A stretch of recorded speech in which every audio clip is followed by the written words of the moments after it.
Good morning everyone. कैसे हैं आप सब लोग? फटाफट से बता दीजिए साउंड और वीडियो प्रॉपर अवेलेबल है क्या, ताकि हम लोग अपनी क्लास कंटिन्यू कर सकें। ठीक है, एक बार बता दीजिए फटाफट ताकि हम लोग क्लास स्टार्ट कर सकें दोस्तों।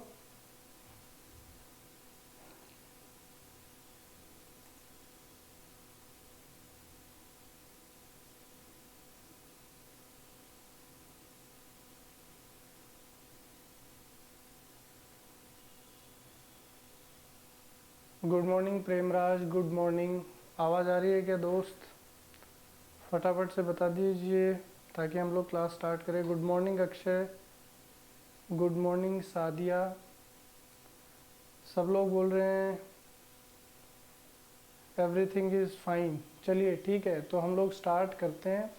हम लोग डिस्कस कर रहे थे चैप्टर प्रेपोजिशन, तो उसी को हम लोग कंटिन्यू करते हैं। ठीक है दोस्तों, तो आज हम लोग बात करेंगे प्रेपोजिशन पार्ट 2 पर।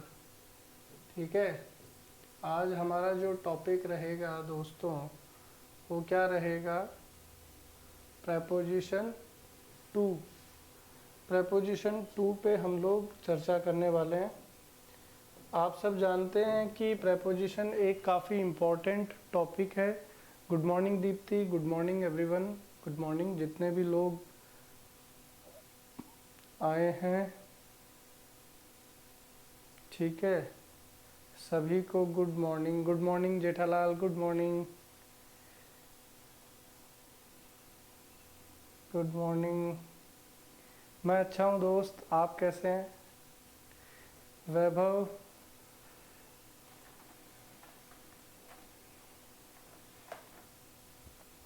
ठीक है, सभी का बहुत बहुत स्वागत है।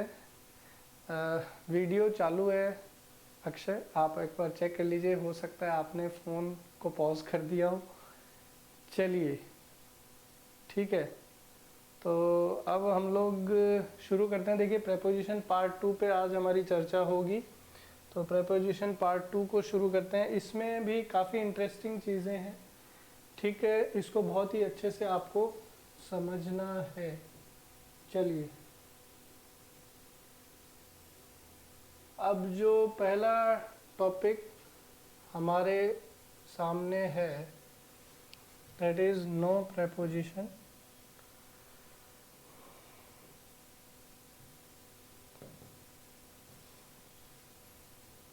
तो जो टॉपिक है that is no preposition verbs. तो जैसा कि आपको यहाँ पे लिखा हुआ नज़र आ रहा है, हम लोग बात करेंगे नो प्रेपोजिशन वर्ब्स के ऊपर। हम लोग किस पे बात करेंगे दोस्तों? नो प्रेपोजिशन वर्ब के ऊपर। ठीक है, तो यहाँ पे ध्यान दीजिएगा, नो प्रेपोजिशन वर्ब्स का मतलब क्या होता है। देखिए, अभी तक हमने चर्चा करी थी कि कहाँ हम कौन सा प्रेपोजिशन यूज़ करेंगे। ठीक है, अब हम लोग डिस्कशन करेंगे उन वर्ब्स के ऊपर जिनके साथ कोई प्रेपोजिशन नहीं लगाया जाता। ठीक है, तो ये बहुत ही एक इम्पॉर्टेंट आप बोल सकते हैं कि कॉन्सेप्ट है।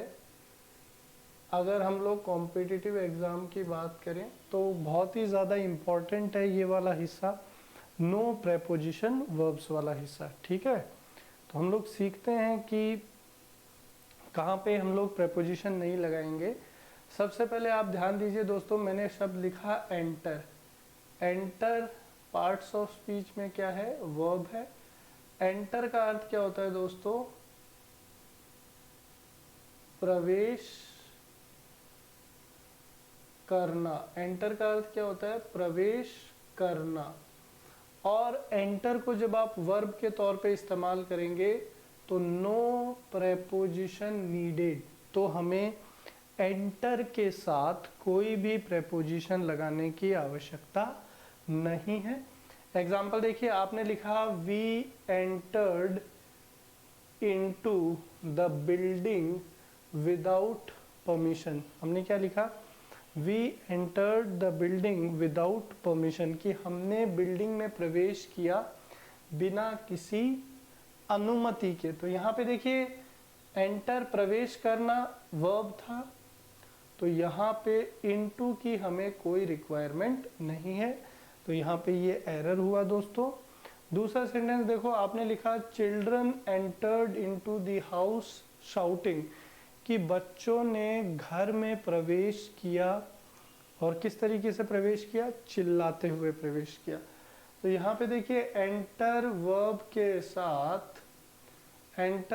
के साथ आपने क्या कर दिया दोस्तों, इनटू प्रेपोजिशन लगा दिया, जबकि इनटू के साथ प्रेपोजिशन की आवश्यकता नहीं है एंटर के साथ, तो यहाँ से इनटू हटा देंगे, सीधा बनेगा children entered the house shouting, we entered the building without permission. तो यहाँ तक सबको समझ में आ गया क्या, बोलो हाँ और ना।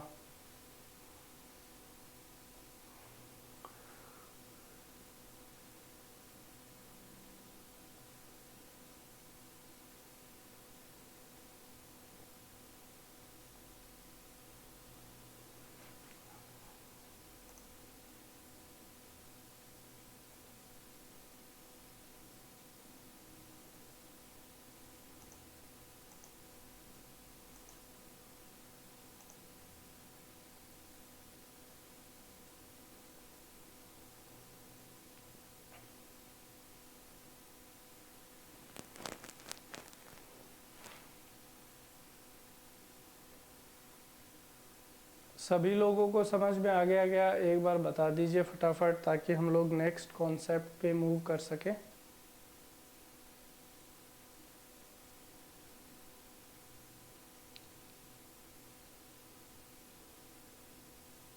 चलिए, तो सभी स्टूडेंट्स बोल रहे हैं यस सर, बिल्कुल। संस्कृति क्लास थोड़ी अभी स्टार्ट ही हुई है, और हमने पहला कॉन्सेप्ट ही डिस्कस किया है, enter. This is the first concept of today's class, ठीक है। तो आप बिल्कुल निश्चिंत रहिए, आपका कुछ मिस नहीं हुआ है। सभी लोग बोल रहे हैं कि समझ में आ गया, तो अब हम लोग नेक्स्ट कॉन्सेप्ट की तरफ मूव करेंगे, ध्यान दीजिए भाई। चलिए नेक्स्ट कॉन्सेप्ट की तरफ चर्चा करते हैं।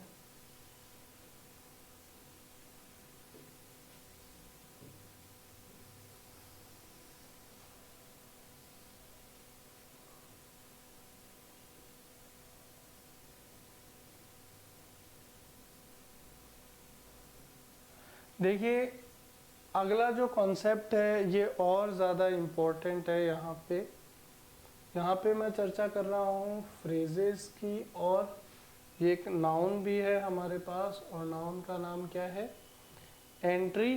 तो यहाँ पे ध्यान दीजिए कि फ्रेज क्या है। तो आपको एक चीज़ ध्यान रखनी है दोस्तों कि एंटर जो है इसके साथ इनटू जब हम लोग लगाते हैं तो वर्ब प्लस प्रेपोजिशन है दोस्तों, तो इससे एक फ्रेजल वर्ब भी बनता है। इससे क्या बनता है, एक फ्रेजल वर्ब भी बनता है, जिसका मीनिंग क्या होता है, टू स्टार्ट समथिंग, किसी चीज को क्या करना दोस्तों, शुरू करना। तो एक फ्रेजल वर्ब भी यहाँ पे बनती है। तो इसका यूज किस तरीके से करेंगे वो समझिए। एंटर इनटू अगर फ्रेज की तरह यूज किया जाता है, अभी अभी हमने सीखा कि एंटर के साथ हम लोग कोई प्रेपोजिशन नहीं लगाते हैं, एंटर एज अ वर्ब। लेकिन अगर एंटर एज अ वर्ब ना आकर के एंटर इनटू आपका फ्रेज यूज किया जाता है, तो वहां पे आपको इनटू हटाने की आवश्यकता नहीं है। तो यहाँ पे आप लिखेंगे he has entered into a new contract. तो इसका अर्थ क्या हुआ कि उसने कॉन्ट्रैक्ट में प्रवेश किया, ऐसा नहीं, ऐसा इसका मीनिंग नहीं है।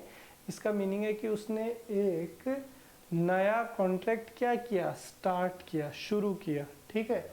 तो यहाँ पे एंटर के साथ हम लोग इनटू का इस्तेमाल कर सकते हैं, ठीक है दोस्तों। दूसरा, we now want to enter into a business. अब हम लोग व्यापार शुरू करना चाहते हैं। So this is also correct, this is correct. Why should I enter into a fight. कि मैं क्यों झगड़ा शुरू करूं, तो ये भी बिल्कुल ठीक है क्योंकि यहाँ पे भी फ्रेज है we entered into an agreement, हमने एक सहमति बना ली या शुरू कर दी, इस तरीके से। तो यहाँ पे किसी भी सेंटेंस में से आपको इनटू हटाने की आवश्यकता नहीं है। एक और यहाँ पे ध्यान देने वाली बात है कि शब्द बनता है एंट्री, तो एंट्री पार्ट्स ऑफ स्पीच में नाउन है, तो इसके साथ हम लोग प्रेपोजिशन का यूज कर सकते हैं। तो आप यहाँ पे लिखेंगे वी कैन यूज प्रेपोजिशन। आप यहाँ पे क्या लिखेंगे दोस्तों, we can use preposition. Entry as a noun के साथ हम लोग प्रेपोजिशन का इस्तेमाल कर सकते हैं। एग्जाम्पल देखिए, entry into this auditorium is by ticket, ये वाक्य बिल्कुल सही है। तो यहाँ पे अर्थ है कि प्रवेश, यहाँ पे अर्थ क्या है कि प्रवेश एडिटोरियम में उपलब्ध है, किससे, टिकट से। दूसरा sentence, we got entry into the house, हमें घर में प्रवेश मिला, तो ये सेंटेंस भी बिल्कुल ठीक है।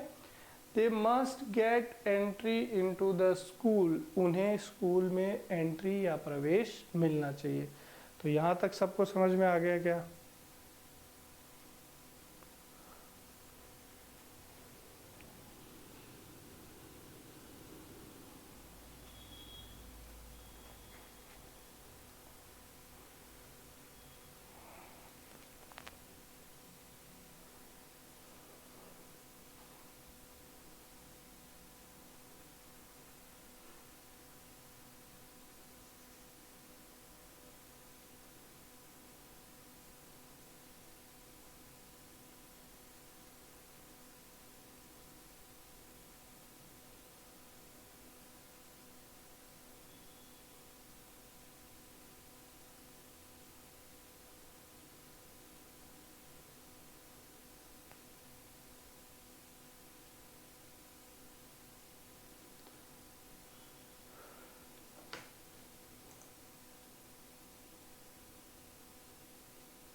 अरे सभी को समझ में आ गया क्या? बाकी लोग बोल नहीं रहे हो यार, फटाफट आंसर करो, यस और नो। चले क्या आगे?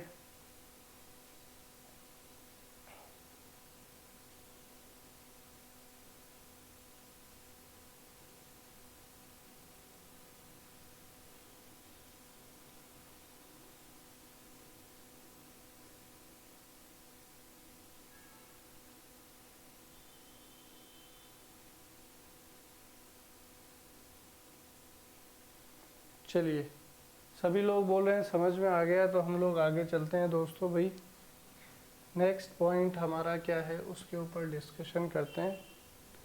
Now this is also a very important point, ठीक, this is also a very important point.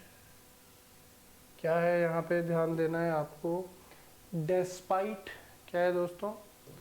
एक तो है डेस्पाइट और एक है इन स्पाइट ऑफ, और दोनों का जो मीनिंग है, ठीक है, मीनिंग है, मीनिंग क्या निकल के आता है कि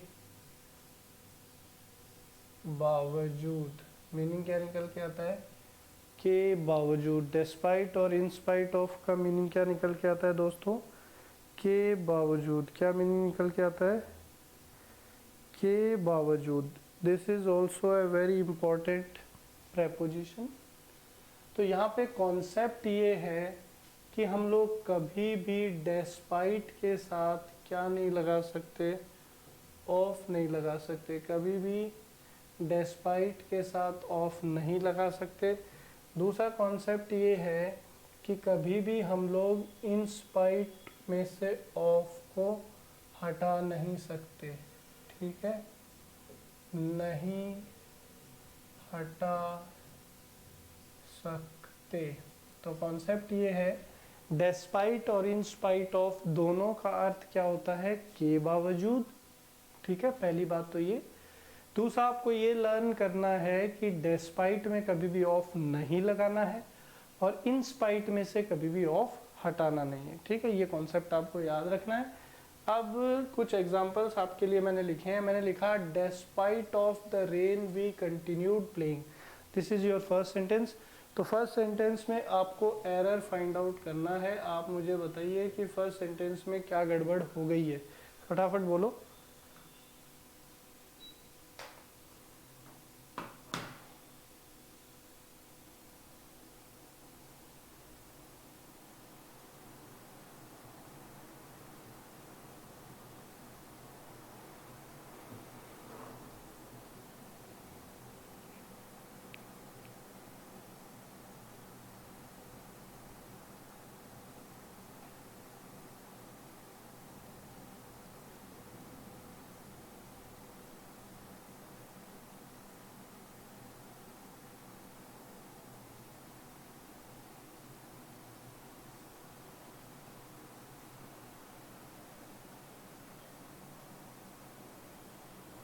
चलिए, सभी बच्चों का सही जवाब आ रहा है कि भाई हम लोग डेस्पाइट के साथ यहाँ पे क्या नहीं लगाएंगे, ऑफ नहीं लगाएंगे। शाबाश, आई एम वेरी हैप्पी, बहुत अच्छा लग रहा है, सभी बच्चों का सही जवाब आया है।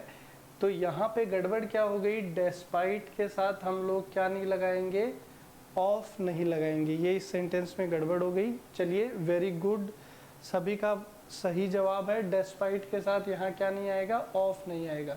दूसरा सेंटेंस है we came out to vote despite of threat. ठीक है, तो यहाँ पे आपको सेकंड सेंटेंस के अंदर एरर फाइंड आउट करना है। आप मुझे फटाफट बताइए क्वेश्चन नंबर 2 में क्या गड़बड़ है फ्रेंड्स।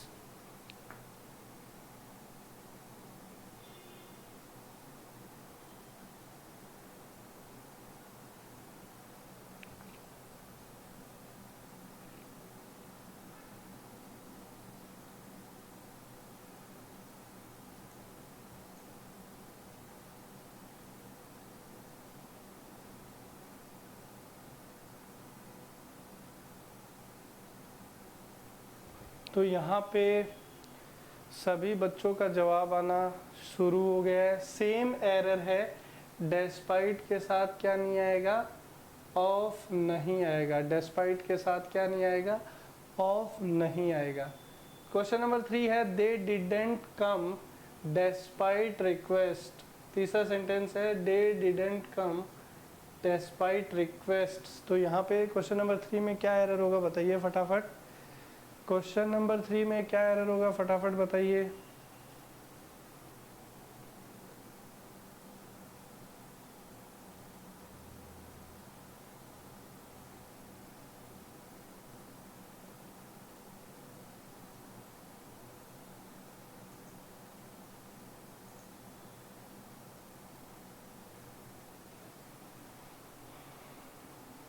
चलिए, सुरेंद्र का सबसे पहले सही जवाब है नो एरर। तो यहाँ पे आंसर क्या है दोस्तों, नो एरर, कोई गड़बड़ नहीं है, क्योंकि इस बार आपने डेस्पाइट के साथ कोई प्रेपोजिशन यूज़ नहीं किया है। चलिए, मोनिका का भी सही जवाब है नो एरर, अक्षय का भी सही जवाब है। दीप्ति, इन स्पाइट ऑफ भी आ सकता है, लेकिन डेस्पाइट जब लगा हुआ है तो इन स्पाइट ऑफ लगाने की क्या ज़रूरत है, दोनों का अर्थ तो एक ही है। तो बेसिकली आंसर यहाँ पे क्या बनेगा, नो एरर बनेगा। आंसर यहाँ पे क्या बनेगा, नो एरर बनेगा। ठीक है, चलिए, ओके। तो यहाँ तक सबको क्लियर है क्या, आगे चले क्या अभी, आगे चले।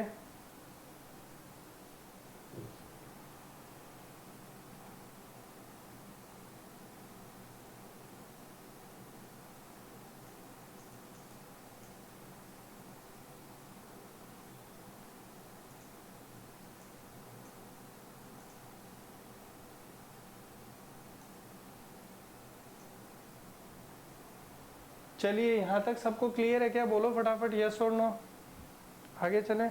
चलिए, तो यहाँ तक सबको समझ में आ गया है। अब हम लोग नेक्स्ट पॉइंट की तरफ मूव करेंगे। नेक्स्ट पॉइंट देखो भाई,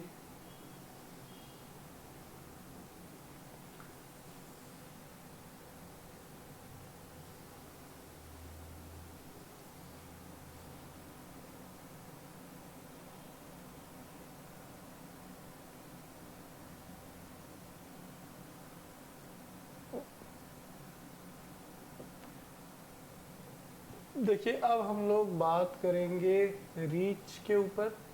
एक वर्ब है और रीच का मतलब होता है पहुंचना।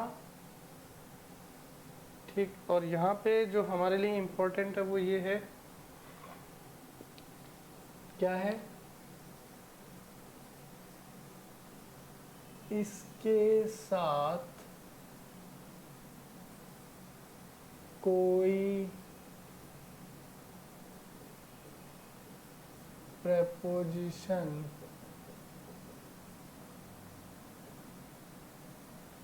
नहीं आता।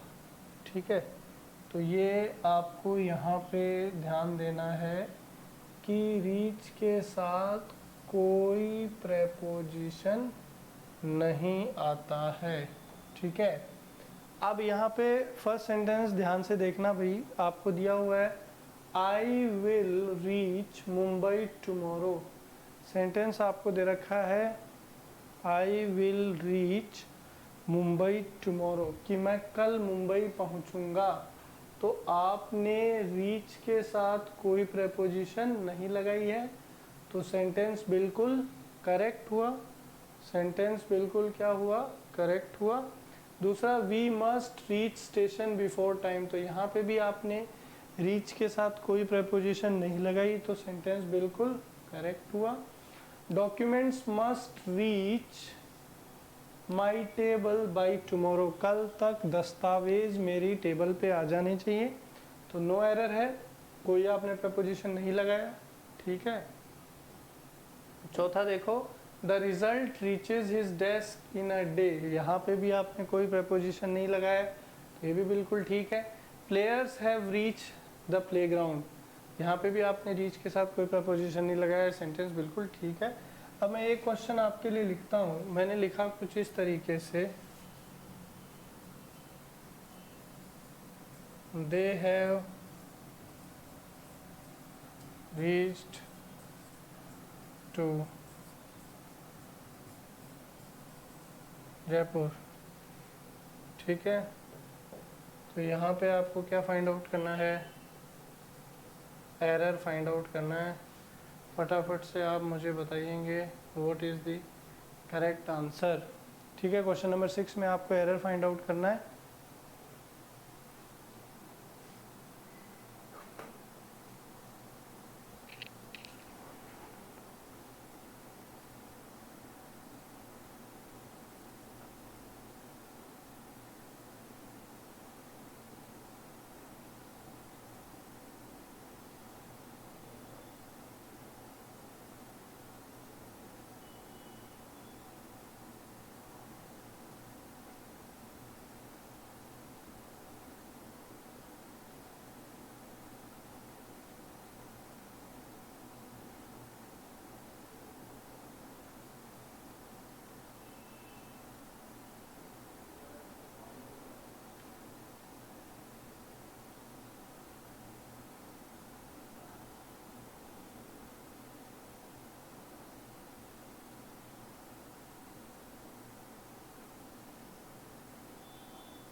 देखिए यहाँ पे कुछ लोगों के आंसर आना शुरू हो गए हैं। सुरेंद्र बोल रहे हैं 2 नहीं आएगा, मोनिका बोल रही है सीधा रीच आएगा, भरत बोल रहे हैं 2 नहीं आएगा, प्रेमराज बोल रहे हैं प्रेपोजिशन लगाया है।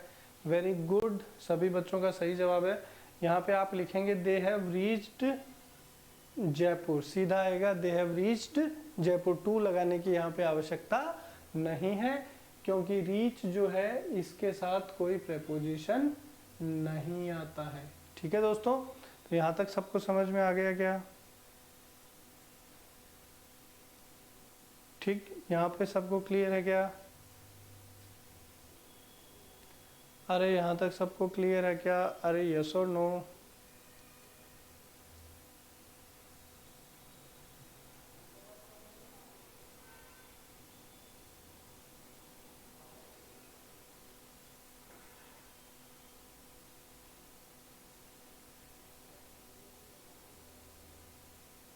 चलिए, तो यहाँ तक सबको समझ में आ गया है। नेक्स्ट पॉइंट की तरफ चलते हैं दोस्तों।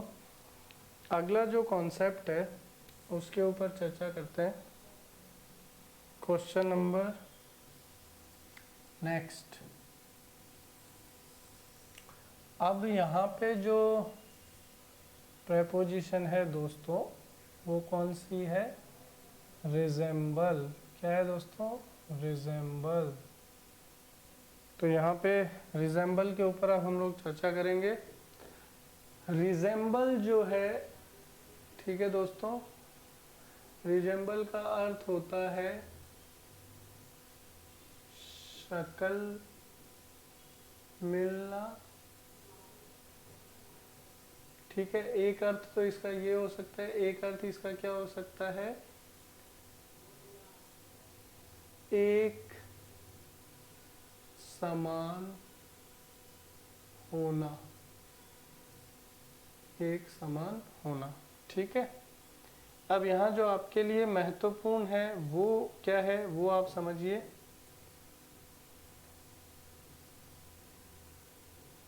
इसके साथ, इसके साथ कोई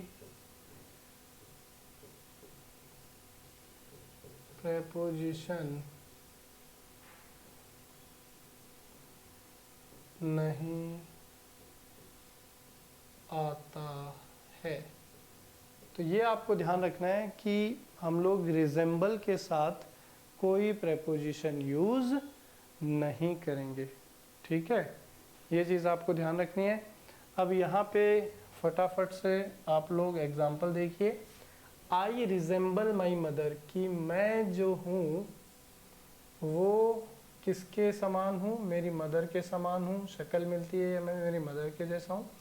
तो यहाँ पे रिजेंबल वर्ब जो है इसके साथ आपने कोई प्रेपोजिशन नहीं लगाया, तो सेंटेंस बिल्कुल ठीक है। यू रिजेंबल योर फादर, आपने कहा कि आप अपने पिताजी से रिजेंबल करते हैं, यहाँ पे रिजेंबल के साथ भी कोई प्रेपोजिशन नहीं है, सेंटेंस बिल्कुल ठीक है। आपने लिखा my brother resembles my grand father, कि मेरा जो भाई है वो मेरे दादाजी से रिजेंबल करता है, तो यहाँ पे भी आपने रिजेंबल के साथ कोई प्रेपोजिशन नहीं लगाया, सेंटेंस बिल्कुल ठीक है। यहाँ तक आप क्लियर है क्या? बोलिए फटाफट।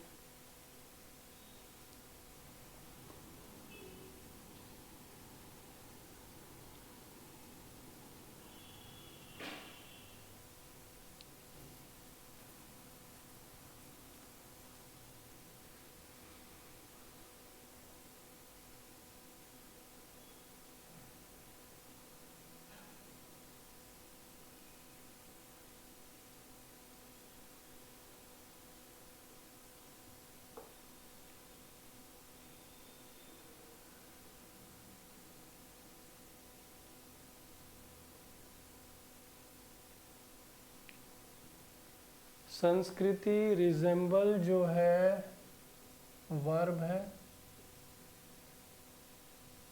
ठीक है, तो ये रिजेंबल वर्ब है भाई। तो यहाँ तक की सिचुएशन सबको क्लियर है क्या? हाँ ना बोल दो फटाफट, ताकि हम लोग आगे चलें।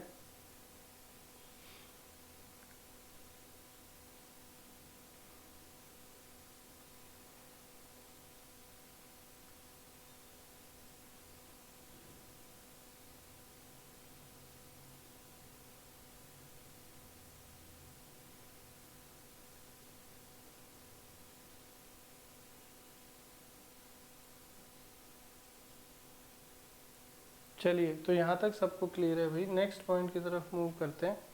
तो यहाँ पे ध्यान देना है, अगला पॉइंट क्या है?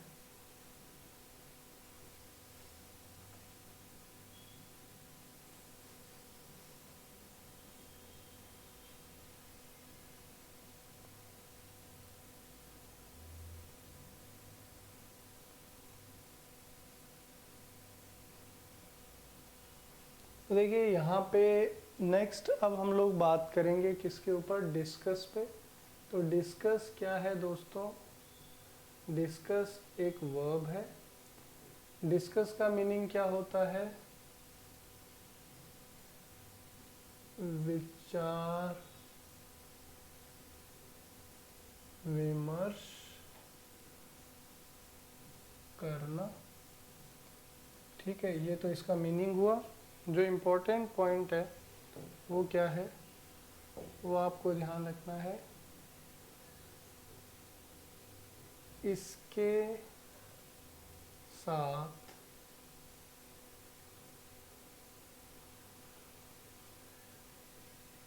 कोई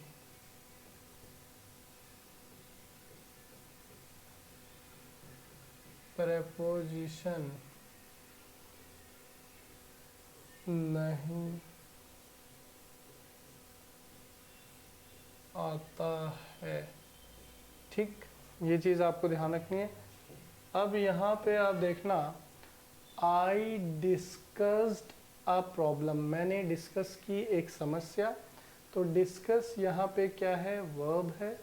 इसके साथ आपने कोई प्रेपोजिशन नहीं लगाई है। ठीक है, आपने कोई प्रेपोजिशन नहीं लगाई है, तो यहाँ पे सेंटेंस बिल्कुल ठीक हुआ। आपने लिखा यू डिस्कस्ड अ क्वेश्चन, तुमने क्वेश्चन डिस्कस किया, तो डिस्कस यहाँ पे क्या है, वर्ब है। ठीक है, इसके साथ आपने कोई प्रेपोजिशन नहीं लगाई, सेंटेंस बिल्कुल ठीक। You can't discuss about these things, तुम इन चीज़ों के बारे में विचार विमर्श नहीं कर सकते। डिस्कस यहाँ पे क्या है, वर्ब है। इसके साथ आपने कोई प्रपोजिशन नहीं लगाई है, सेंटेंस बिल्कुल ठीक है। Narrow minded people discuss people, ठीक है, ये एक ईडियम है कि जो संकीर्ण विचारधारा के लोग होते हैं वही लोगों के बारे में डिस्कशन करते हैं, विचार विमर्श करते हैं। तो डिस्कस यहाँ पे भी क्या है दोस्तों, वर्ब है, और इस वर्ब के साथ हम लोग कोई प्रेपोजिशन नहीं लगा रखे हैं, तो सेंटेंस बिल्कुल ठीक है। तो यहाँ तक सबको क्लियर है क्या, बोलो हाँ और ना।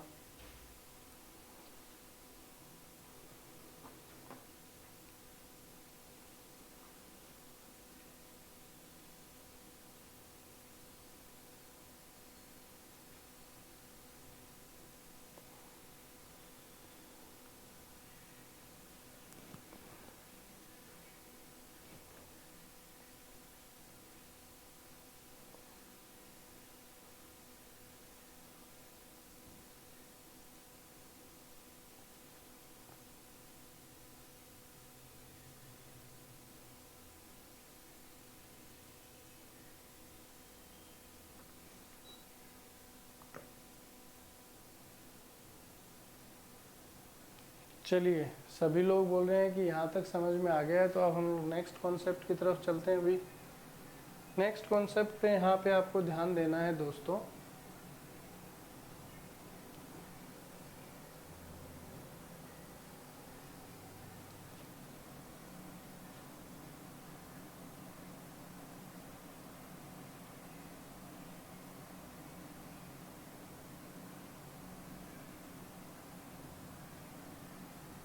तो यहाँ पे ध्यान दीजिए, यहाँ पे अब आपको क्या दे रखा है दोस्तों, डिस्कस विथ और डिस्कशन।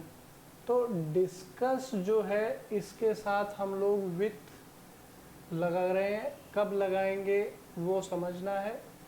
डिस्कशन, ठीक है, SION सफिक्स से ख़त्म होने वाला कोई भी शब्द इंग्लिश लैंग्वेज में क्या होता है, नाउन होता है।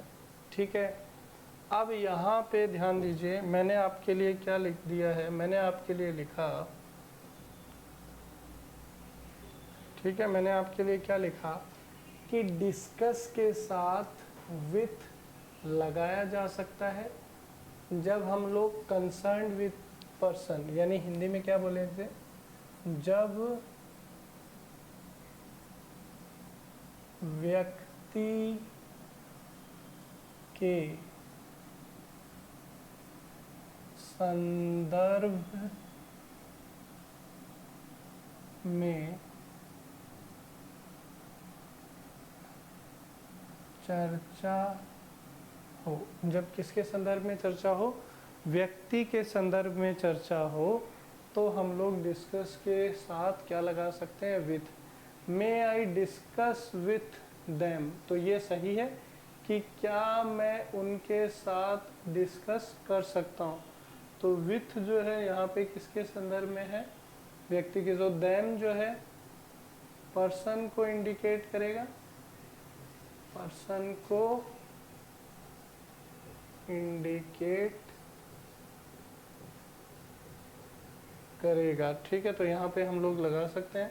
आगे देखिए, I discussed it with him, कि मैंने यह उसके साथ डिस्कस कर लिया, तो यहाँ पे विथ सही है, क्योंकि हिम जो है ये किसके संदर्भ में है,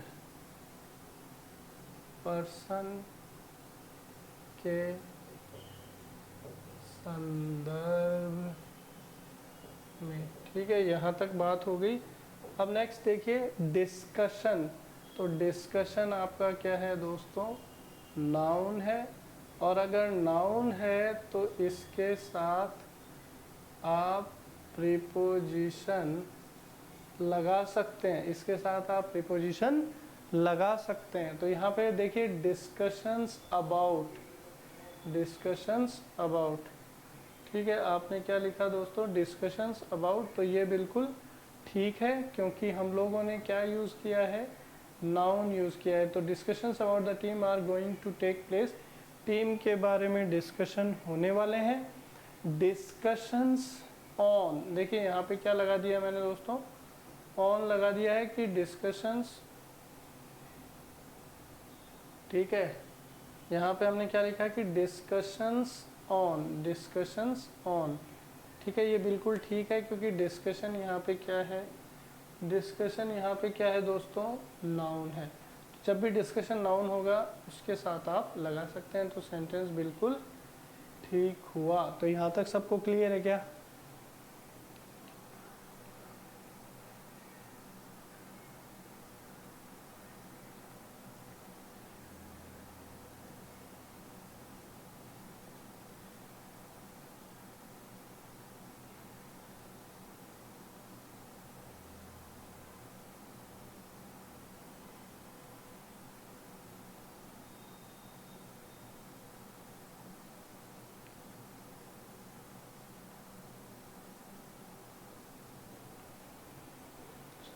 देखिए प्रेमराज को समझ में नहीं आया, एक बार दोबारा सुन लो। प्रेमराज, मैंने ये बताया कि डिस्कस के साथ हम लोग कोई प्रेपोजिशन नहीं लगाते हैं। इससे पीछे जो कॉन्सेप्ट मैंने आपको सिखाया उसमें मैंने आपको ये बताया कि डिस्कस के साथ हम लोग कोई प्रेपोजिशन नहीं लगाते हैं, ठीक है। लेकिन यहाँ पे मैंने डिस्कस के साथ क्या लगाया, विथ लगाया, लेकिन उसकी कंडीशन है, डिस्कस के साथ विथ कब लगेगा, जब हम व्यक्ति के संदर्भ में क्या करें, चर्चा करें। जब हम लोग किसके संदर्भ में चर्चा करें दोस्त, व्यक्ति के संदर्भ में चर्चा करें, मतलब जब आप किसी व्यक्ति से विचार विमर्श कर रहे हो तब आप डिस्कस वर्ब के साथ विथ लगा सकते हैं। जैसे आपने लिखा मे आई डिस्कस विथ देम, तो यहाँ पे सही है। I discussed it with him, तो यहाँ पे ये जो विथ लगाया है ये बिल्कुल सही है, इसमें कोई गड़बड़ नहीं है। फिर मैंने आपको एक चीज़ ये सिखाई कि डिस्कशन क्या है, नाउन है। डिस्कशन जो शब्द है ये क्या है, नाउन है, और अगर नाउन है तो भी आप इसके साथ प्रेपोजिशन लगा सकते हैं। इसलिए मैंने डिस्कशन के साथ यहाँ अबाउट लगा दिया और यहाँ ऑन लगा दिया। एक बार फटाफट बता देना आपको समझ में आया कि नहीं। मनीष बोल रहे हैं सर अबाउट प्रेपोजिशन तो डिस्कस के साथ भी यूज की थी पीछे एक सेंटेंस में, सर एक बार और बताना, थैंक्स सर। ठीक है, प्रेमराज को समझ में आ गया। मनीष बोल रहे हैं कि डिस्कस के साथ भी यूज़ की थी पीछे एक सेंटेंस में। डिस्कस के साथ कहाँ यूज़ करी थी यार, देख लेते हैं।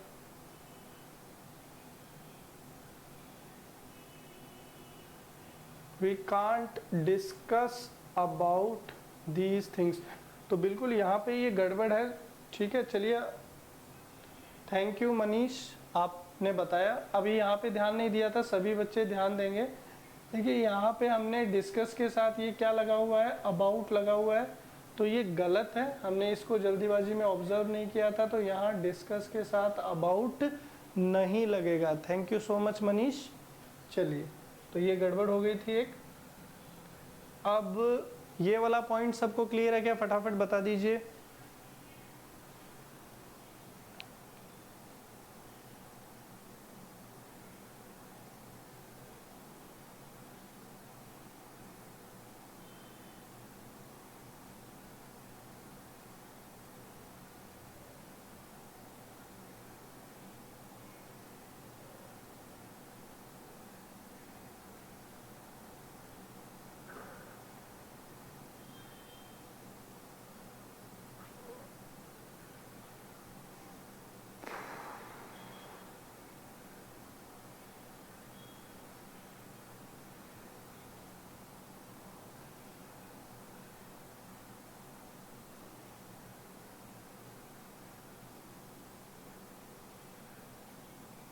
तो आई होप कि यहाँ तक सबको समझ में आ गया होगा। जेठालाल बोल रहे हैं राहुल गांधी डिस्कस्ड अबाउट कांग्रेस या ओनली कांग्रेस।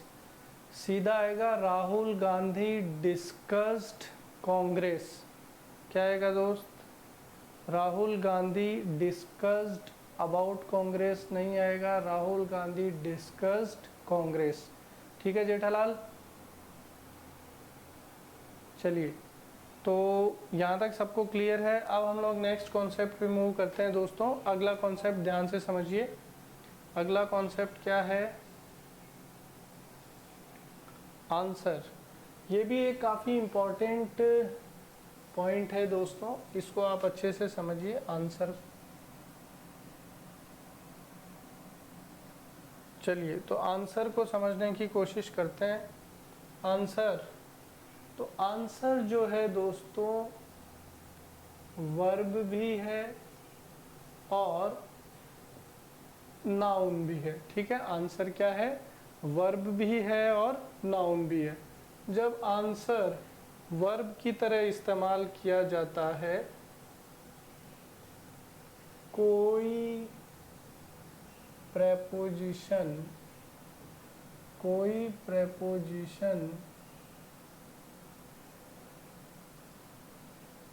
नहीं आता। ठीक है, जब answer as a verb use करते हैं तो उसके साथ कोई प्रेपोजिशन नहीं आता। ठीक है, और जब answer as a noun use करते हैं तो इसके साथ प्रेपोजिशन आ सकता है। उस समय इसके साथ प्रेपोजिशन आ सकता है। और हम लोग कौन से प्रेपोजिशन लगाते हैं दोस्तों? हम लोग लगाते हैं टू और क्या लगाते हैं? ऑफ। ये दो प्रेपोजिशन लगा सकते हैं। ठीक है, चलिए साक्षी, अगर वीडियो बार बार पॉज हो रहा है तो आप रिफ्रेश कर लीजिए, उससे फिर आपको प्रॉब्लम नहीं आएगी। यहाँ से सारी चीज़ें ठीक ठाक चल रही हैं। चलिए देखो, यहाँ पे ध्यान देना है दोस्तों। मैंने आपको सिखाया कि आंसर वर्ब भी है और आंसर नाउन भी है। जब आंसर शब्द वर्ब की तरह इस्तेमाल होगा तब इसका अर्थ क्या निकलेगा दोस्तों? इसमें उसका अर्थ क्या निकलेगा? उत्तर देना। इसका अर्थ क्या निकलेगा? उत्तर देना। और जब नाउन की तरह इस्तेमाल होगा तो इसका मीनिंग क्या होगा? उत्तर। तो जब वर्ब होगा तो इसके साथ प्रेपोजिशन नहीं लगाना है, जब नाउन होगा तो इसके साथ प्रेपोजिशन लगा सकते हैं। और कौन सा लगाएंगे? टू और ऑफ। अब यहाँ ध्यान देना, आपने लिखा I can't answer your question, तो कैन मॉडल है और मॉडल क्या होता है? Helping verb.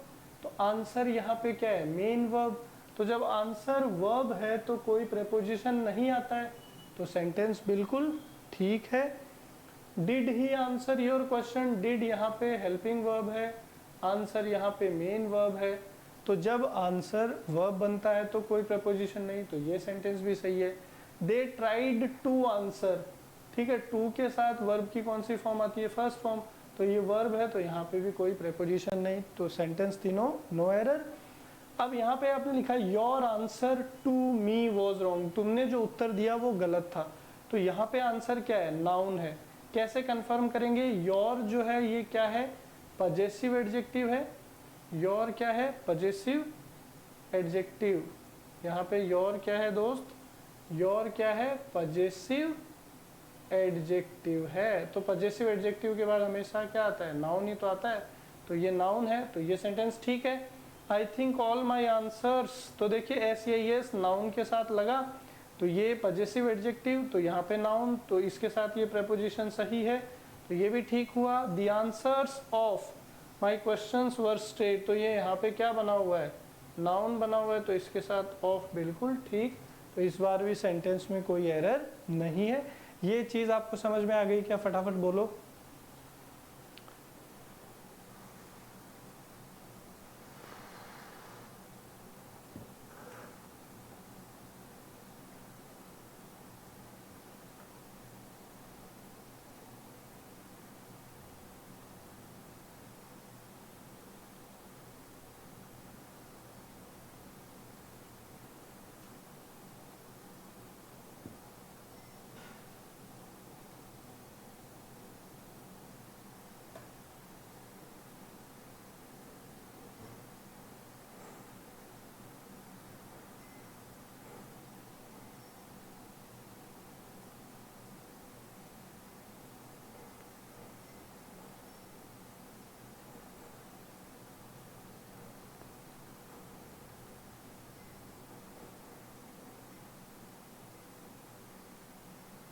सभी लोग बोल रहे हैं कि समझ में आ गया, तो अब हम लोग नेक्स्ट पॉइंट की तरफ मूव करते हैं। ठीक है,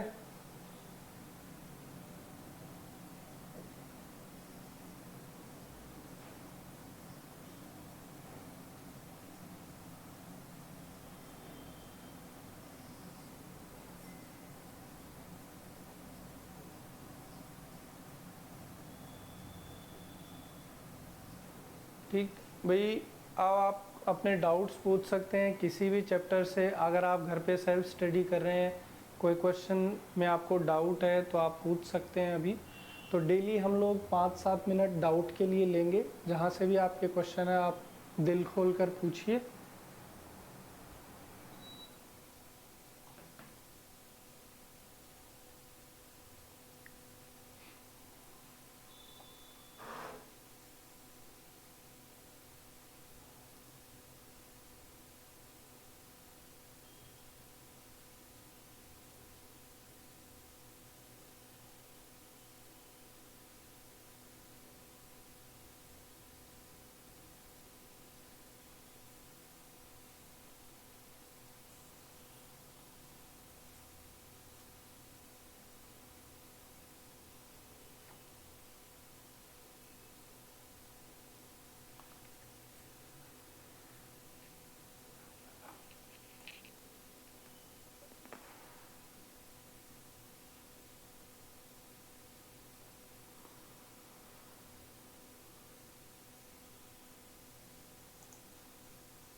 संस्कृति ने पूछा है कि कलेक्टिव नाउन सिंगुलर होगा या प्लूरल, काउंटेबल होगा कि अनकाउंटेबल। तो देखिए संस्कृति, मैं आपको बता देता हूँ, अगर कलेक्टिव नाउन की बात करते हैं तो कलेक्टिव नाउन सिंगुलर और अनकाउंटेबल होता है। ठीक है, और किसी का कोई क्वेश्चन है तो पूछ लीजिए भी फटाफट।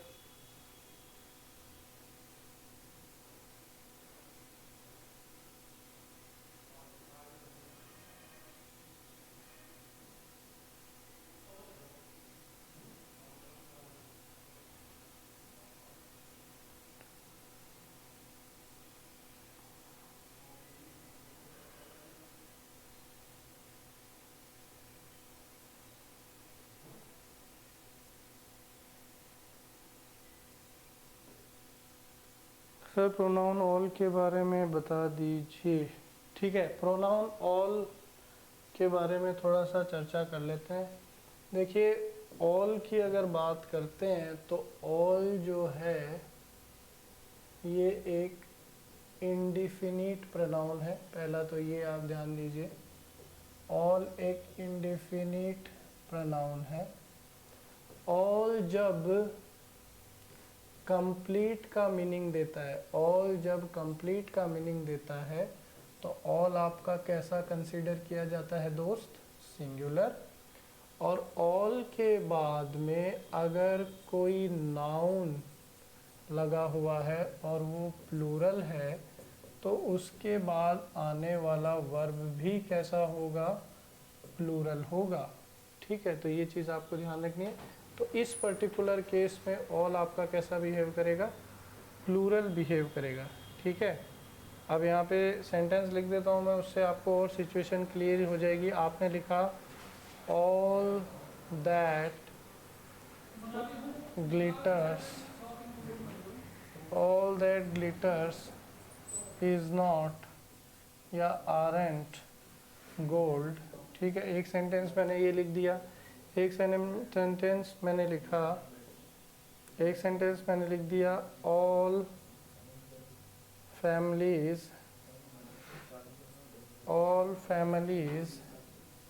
has or have children।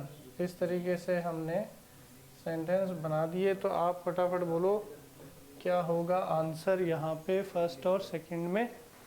ठीक है,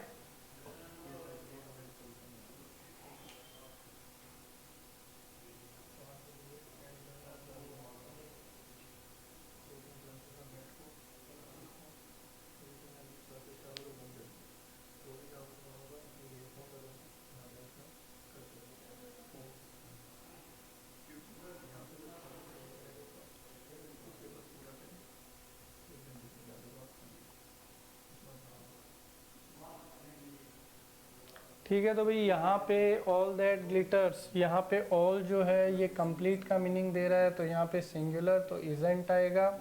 और यहाँ पे ऑल के बाद में नाउन कैसा है, प्लूरल है, तो यहाँ पे हैव आएगा, हैज़ नहीं आएगा। तो आई होप यहाँ तक आपको क्लियर है। चलिए ठीक है भाई, तो आज की क्लास हम लोग यहीं पे ख़त्म करते हैं। इसके आगे की जो भी डिस्कशन होगी हम लोग नेक्स्ट क्लास में करेंगे। तब तक आप घर पे बैठिए और अपनी पढ़ाई करिए। Thank you so much.